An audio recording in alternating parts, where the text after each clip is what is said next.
대면에서 보는 게 아니고 혼자 이렇게 이야기하는 것 같으니까 참 어색한데 보도록 할게요. 그 다음에 이것은 과거 판례가 왜 나왔냐면 기판력 때문에 나온 건데 요거 중요한 판례죠. 채권자 대의소송에서의 중복재소. 채권자 대의소송에서 기판력이고 상황은 세 가지 상황이 나오죠. 이건 뭐 시험에 항상 나오는 거죠. 어떤 거냐면 채권자 대의소송이 채무자의 제3채무자, 여러분 이 용어가 이제 제3채무자에 대한 선행소송이 있고 채권자 대의소송은 갑병. 이 그림 이해하겠죠. 일단 뭐 갑을병을 설정하기에 따라 달라지는데 이게 중간에 채무자의 요 채권을 갑이 대의권, 민법 404조 대의권에 의해서 재판상 행사하는 거고 이게 중복재소가 되느냐 기판력에 걸리느냐. 그 다음에 선행이 채권자 대의소송이 선행했는데 을의 병에 대한 본래의 권리자가 내는 것이 걸리느냐 아니냐 뭐 이런 거죠. 그렇죠? 중복재소 걸린다, 중복재소 걸린다. 그 다음에 또 하나 나오는 건 뭐예요? 갑이 병한테 채권자 대의소송을 내는데 을의 채권에 대해서 또 다른 채권자, 을의 또 다른 채권자인 정이 병한테 낼 때 수인의 채권자 대의소송 이거죠. 이거 어떻게 되냐? 중복재소 걸린다.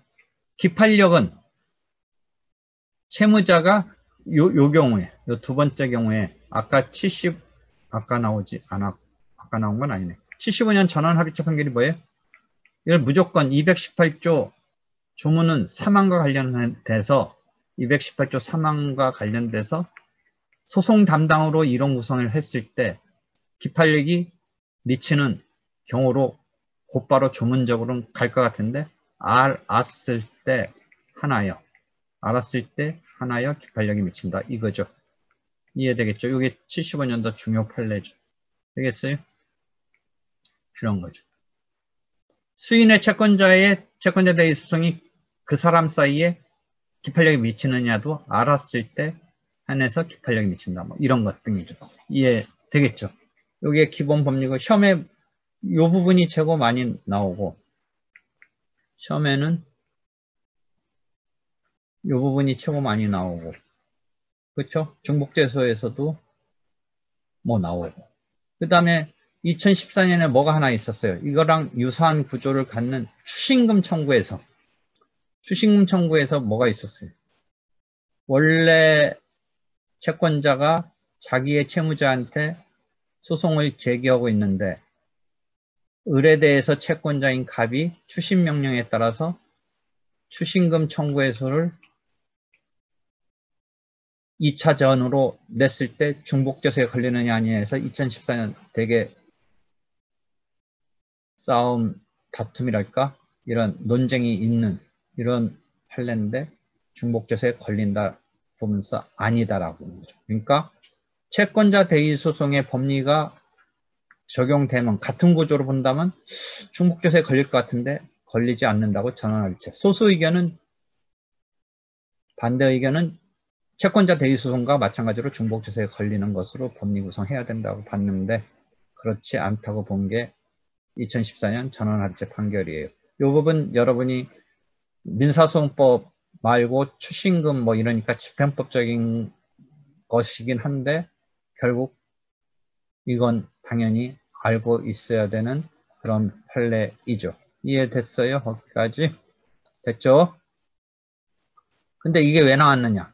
추신금 때문에 나와서 이상의 위에서 나온 거와 좀 다른 이번 10월 29일 판례인데 뭐냐면 아까 말한 채권자 대의소송이 선행하고 또 다른 채권자가 채권자 대의소송을 냈을 때 중복재소에 걸린다라고 본 건데 기판력에 알았을 때 기판력을 받는다라고 본 건데 추신금에서는 이 경우에 또 다른 추심 명령을 받은 채권자에게 미치느냐 부분서 다른 추심 채권자에게 미치지 않는다.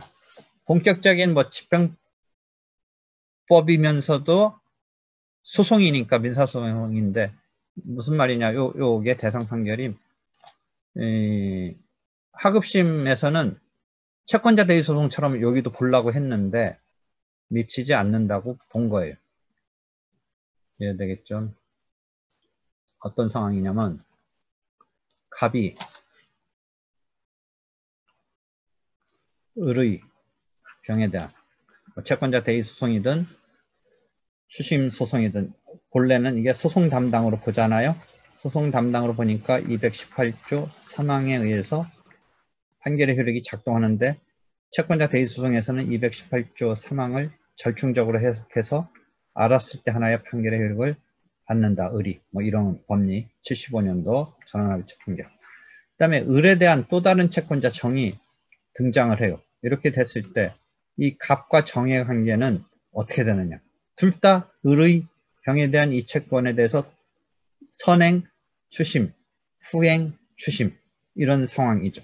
이 둘 사이의 관계가 어떻게 됐냐. 그래서 채권자 대위 소송에서는 어떻게 작동을 해요? 알았을 때 하나의 판결의 효력이 을한테 미치고 이 을이 받은 판결은 정한테 기판력이 될지 반사적 효력이 될지 정확하게 조금 논란은 있지만 효력이 작동을 해서 이게 1과 2라는 단계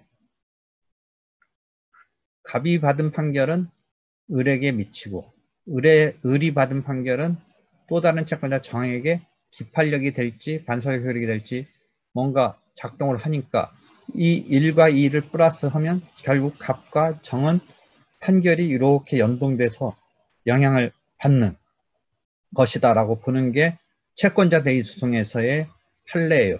종전 94년인가 판례예요. 그런데 추심해소에서는 지금 이번 2020년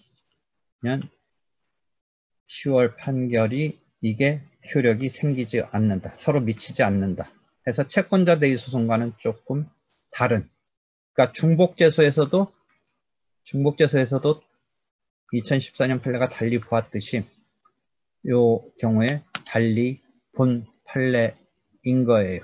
그래서 다시 본다면 동일한 채권에 대해서 복수의 채권자들이 여러 명의 채권자들이 압류 추심 명령을 받아가지고 어느 채권자가 제기한 추심 소송에서 확정된 판결의 기판력은 관련된 조문은 218조 3항, 추심에서는 제3자의 소송 담당 뭐 이런 기본 이론을 꼈으면 판결의 효력이 생겨야 되지 않을 건가의 생각을 할 수 있는데 다른 추심 채권자에게 미치지 않는다고 보았고 그래서 앞에 채권자 대위 소송의 경우에 판례와 딱 같은 방향으로 일치하지는 않는다. 이해되겠어요?